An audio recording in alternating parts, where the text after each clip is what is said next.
نادي الأهلي بطل قارة أفريقيا، نادي القرن كما يسمى،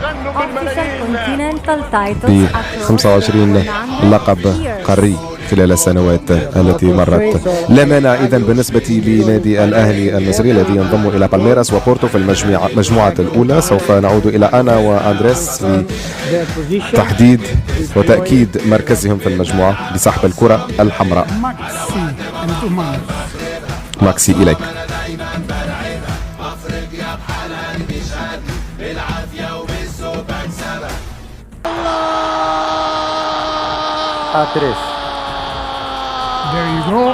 كما ترون النادي الأهلي المصري وهو نادي تاريخي في